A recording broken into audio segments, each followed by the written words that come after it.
ဒါအာစနယ်ဖန်တွေကတော့တော်တော်လေးကိုဒီအတော်အတွင်းပေါ့ပြောမယ်ဆိုရင်ဒီတပတ်ကျော်လောက်ကတော့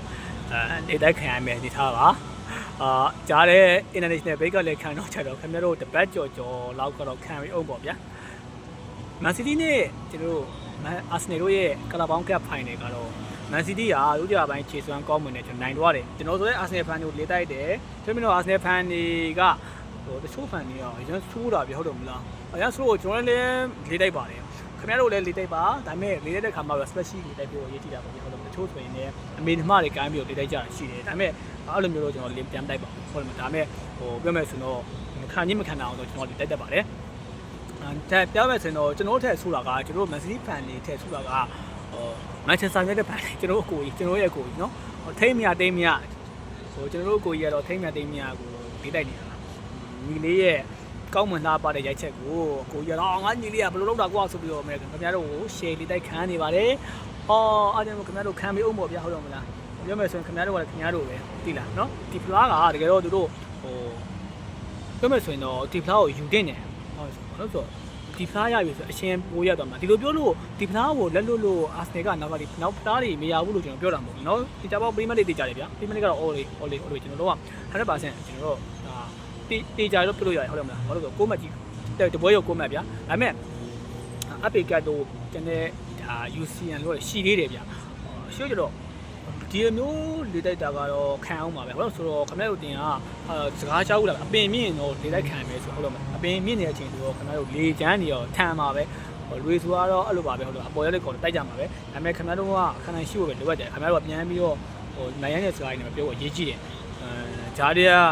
အထူးပင်တာကအာဆယ်အတင်းကဒီပွဲရှုံးလို့နောက်ပွဲတွေကစတိုက်ချီတော့သွားပြီးတော့ဟိုဂျားရီကောင်မှာဒုတိယလူဖြစ်သွားမယ်ဆိုရင်တော့ခင်ဗျားတို့ကတော့သိလားခင်ဗျားခံပြီးအောင်တော့နော်အဲ့မှာခင်ဗျားကြီးကျယ်ဒုက္ခရောက်အောင်ခင်ဗျားခံပြီးအောင်တော့နော်အဲ့ဆိုခင်ဗျားတို့ညိုးနေကြသိလားခင်ဗျားတို့ဟိုညိုးနေဖန်တွေကအခုသိဗျာဒီကရာဘောင်းဆိုတဲ့ချွေးဖလားပါမှုတဲ့ဖလားလေးရှုံးသွားတော့မယ်ခင်ဗျားတို့ဟိုဘာလို့ကြမှာလားခင်ဗျားတို့ပိုးစူပတ်ဆက်တော့ပြောခံနေရမှာရှိမြ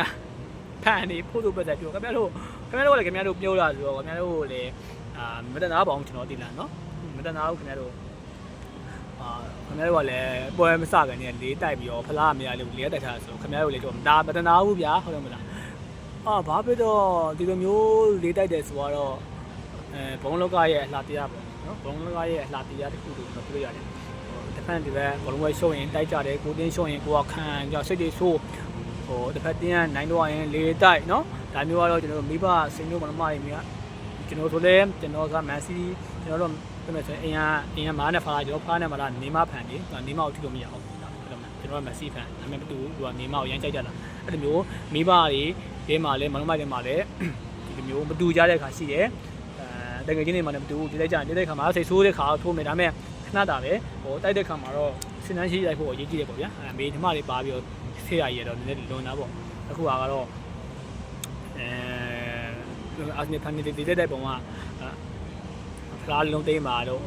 ဟောနိုင်ယူဆိုလဲသူတို့ကမြို့တဲ့ကောင်းနေတော့နော်အဲ့လိုတိုက်ကြဆိုတော့အခုဖလားလေးလုံးကနေဖလားသုံးလုံးဖြစ်သွားပြန်ပြီရောမျိုးပေါ့ဗျာအမှန်ပြောမယ်ဆိုဒီပွဲရဲ့တုံးတဲ့ချက်တွေရောဘာပြောတော့ဒါဒီပွဲမှာတုံးတဲ့ချက်တွေရောအားလုံးပဲကျွန်တော်ပဲရုပ်ကြပိုင်းကစားပုံမန်စီးတီးကောင်းငယ်အာဆနယ်ဟန်ကပီကိုထုတ်တင်တာအများမျိုးရှိရဗျာကျွန်တော်မတုံးတတ်တော့ပါဘူးဗျာဆရာကြီးတုံးတက်ပြီးရတယ်အဲ့တော့ခင်ဗျားတို့ဘယ်လိုလဲနော်လေဖလားလေးလုံးသိမ့်မဲ့အတင်းကြီး3လုံးပေါ့ဗျာနော်3လုံးပေါ့ပြောပေါ့မင်းတို့ကောင်းနေတာဆရာပတ်ဆိုတာအာတီတာငါတို့ဆရာအကြောင်းကိုအာတီတာကျေးဇူးရှိလို့သူပြောမယ်ဆိုတော့နောက်ရည်ထွင်ထားမှာဟုတ်အဲ့တော့သူနောက်ဆုံးရည်မှာဖလားလေးပေးတာအဲ့လိုလေးပြန်လေတိုက်ပေါ့ဗျာ